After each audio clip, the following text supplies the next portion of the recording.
بسم اللہ الرحمن الرحیم۔ السلام علیکم دوستو، اتنا تو سبھی جانتے اور سنتے ہی ہیں کہ صبح و شام تسبیحات کا پڑھنا بہت ہی برکت والا سنت اور بزرگوں کا خاص معمول اور طریقہ ہے۔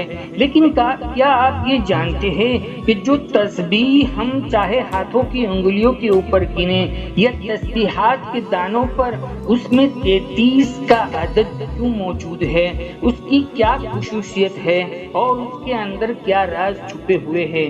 دوستو، آج کی ویڈیو میں یہ سارے راز تفصیل کے ساتھ جانیں گے، اس لیے ہمارے ساتھ بنے رہیں۔ دوستو، یہ تسبیح کے دانوں میں نمبر 33 کا خفیہ راز جو انسان کو اللہ کے عرش تک پہنچا سکتا ہے۔ جی ہاں دوستو، ایک معتبر حدیث میں اللہ کے رسول صلی اللہ علیہ وسلم نے فرمایا کہ جنت میں ہر جنتی کی عمر 33 سال کی ہوگی اور وہ ہمیشہ 33 سال کا جوان ہی رہے گا۔ اللہ کے رسول صلی اللہ علیہ وسلم نے فرمایا کہ جو شخص بھی ہر نماز کے بعد 33 مرتبہ سبحان اللہ، 33 بار الحمدللہ، 33 بار اللہ اکبر پڑھے گا تو اس کے سارے گناہ معاف ہو جائیں گے، جو کہ یہ تینوں تسبیح کی کل تعداد 99 بنتی ہے۔ اور پھر اس کے بعد ایک اور دعا بھی ایک حدیث میں موجود ہے جس کو پڑھتے ہیں تو پوری تعداد 100 کی بنتی ہے۔ دعا کا ترجمہ میں آپ کے ساتھ شیئر کرتا ہوں۔ اللہ کے سوا کوئی عبادت کے لائق نہیں، وہ اکیلا ہے، اس کا کوئی شریک نہیں، اسی کی بادشاہی ہے اور اسی کے لیے تمام تعریف ہے، اس کے ہاتھ میں بھلائی ہے اور وہ ہر چیز پر قدرت رکھتا ہے اور وہ ہر چیز پر قادر ہے۔ تو اگر یہ دعا بھی پڑھ لے تو آخر میں اس کے ساتھ تو تعداد 100 کی ہو جائے گی، تو اس کے تمام چھوٹے اور بڑے گناہ معاف کر دیے جائیں گے، چاہے وہ چھوٹے گناہ سمندر کے زاغ کی تعداد کے برابر ہی کیوں نہ ہو۔ دوستو، غور کرنے کی بات یہ ہے کہ تسبیح میں 33 کا اتنا ذکر کیوں ہے؟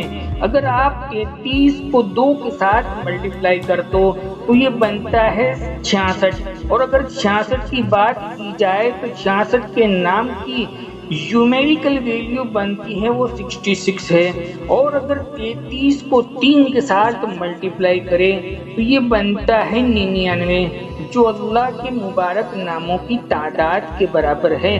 اگر اس کو 4 کے ساتھ ملٹیپلائی کر دے تو یہ 132، جو اسلام کی نیومیریکل ویلیو بنتی ہے۔ اگر اس کو 5 کے ساتھ ملٹیپلائی کرے تو یہ بنتا ہے 165، جو کہ لا الہ الا اللہ کی نیومیریکل ویلیو بنتی ہے۔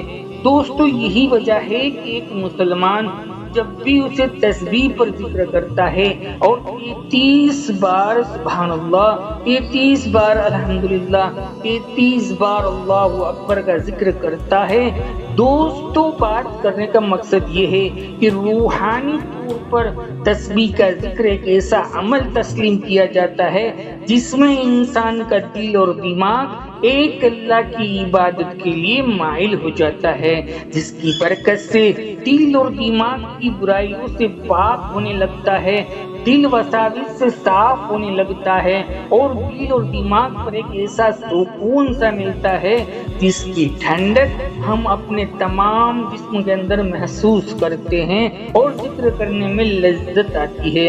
اور اگر میڈیکل سائنس کی بات کی جائے تو یہ میڈیکل سائنس یہی کہتی ہے کہ تسبیح کے پڑھنے کے مسلسل عمل سے ایک انسان کا دل اور دماغ ہمیشہ تندرست اور اس کا دل برے خیالات سے پاک رہتا ہے، جس سے کہ انسان کی صحت ہمیشہ تندرست رہتی ہے۔ اور آج میڈیکل سائنس بھی یہی کہتی ہے کہ تسبیحات کے عمل کو انگلیوں پر شمار کرنا دل میں سکون پیدا کرتا ہے، جو مسلسل ایک ردم میں ہلنے سے دماغ کی عبادت پر فوکس کرنے میں مددگار ثابت ہوتا ہے۔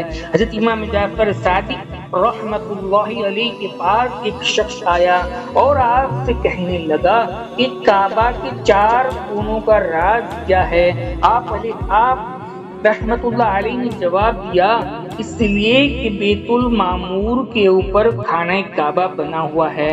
ایک شخص نے پھر پوچھا کہ بیت المعمور کے 4 کونے کیوں ہیں؟ تو آپ رحمت اللہ علیہ نے جواب دیا کہ اللہ کے عرش کے 4 کونے ہیں، اس لیے بھی کعبۃ اللہ کے 4 کونے ہیں۔ حضرت امام جعفر صادق رحمت اللہ علیہ فرماتے ہیں کہ ایک تسبیح کا ذکر 1000 نمازوں سے بڑھ کر ہے، جس کا صاف مطلب یہ ہے کہ تسبیحات پڑھنے کا عمل معمولی نہیں ہے۔ یہ ایک چھوٹا سا عمل ایک انسان کو اللہ کے عرش تک پہنچا سکتا ہے۔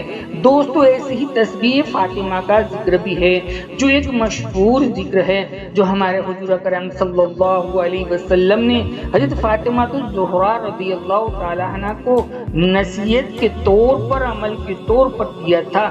دوستو، تسبیحات فاطمہ میں 33 بار سبحان اللہ، 33 بار الحمدللہ اور 34 بار اللہ اکبر کا ورد کیا جاتا ہے، جو ہر فرض نماز کے بعد تسبیح فاطمہ کا ذکر کرنا یہ مستحب ہے، اور نماز فجر کے بعد اس کا ذکر کرنا خوب ثواب کا باعث بھی ہے۔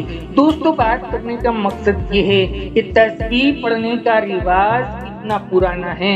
اسلام سے بھی پہلے تسبیح پڑھنے کا عمل کیا جاتا تھا، اور آج کل کے دور میں ہندو ہو یا پارسی ہو، عیسائی ہو، یہودی بھی ہو، تو وہ بھی تسبیح پڑھتے ہیں۔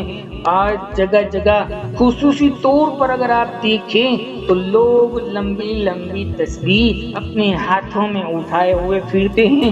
عام طور پر لوگوں نے آج کل تسبیح کو ایک فیشن کا رنگ دے دیا ہے، جس کا مقصد لوگوں کی نظر کے اندر کچھ مقام حاصل کرنا ہوتا ہے۔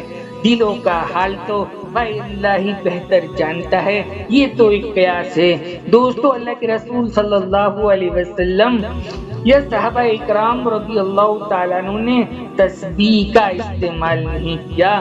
اس وقت مسلمان تسبیحات کو اپنی انگلیوں پر شمار کیا کرتے تھے، لیکن آج کل اگر کوئی انسان تسبیحات کو اکیلے میں استعمال کرے اور اس پر اللہ کا ذکر کو اپنا معمول بنا لے تو یہ انسان کی سوچ اور اس انسان کی زندگی کے رخ کو بدل کر رکھ دے گی۔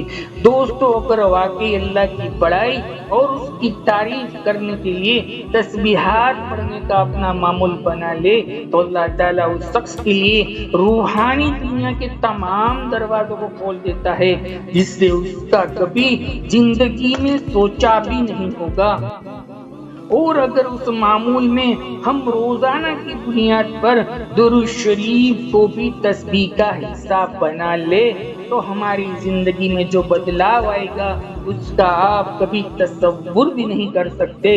یقین نہیں آتا تو ایک بار درود شریف پڑھے اور تسبیح اٹھا کر اپنا فوکس ٹائم سیٹ کرے کہ روزانہ میں نے اتنی مرتبہ درود شریف پڑھنا ہے، اور پھر دیکھیں کہ درود شریف پڑھنے کا کمال آپ خود اپنی زندگی میں محسوس ہوتا ہوا دیکھیں گے۔ دوستو، ایک روایت عرض کرتا ہوں، حضرت ابی بن کعب رضی اللہ تعالیٰ نے عرض کیا، یا رسول اللہ صلی اللہ علیہ وسلم، میں آپ پر درود شریف کثرت سے بھیجنا چاہتا ہوں، تو اس کی مقدار اپنے اوقات دعا میں سے کتنی مقرر کروں؟ حضور اکرم صلی اللہ علیہ وسلم نے فرمایا، جتنا تیرا جی چاہے۔ میں نے عرض کیا کہ یا رسول اللہ، 1/4 کر دوں؟ حضور اکرم صلی اللہ علیہ وسلم نے فرمایا، تجھے اختیار ہے، اور اگر اس پر تو بڑھا دے تو تیرے لیے بہتر ہے۔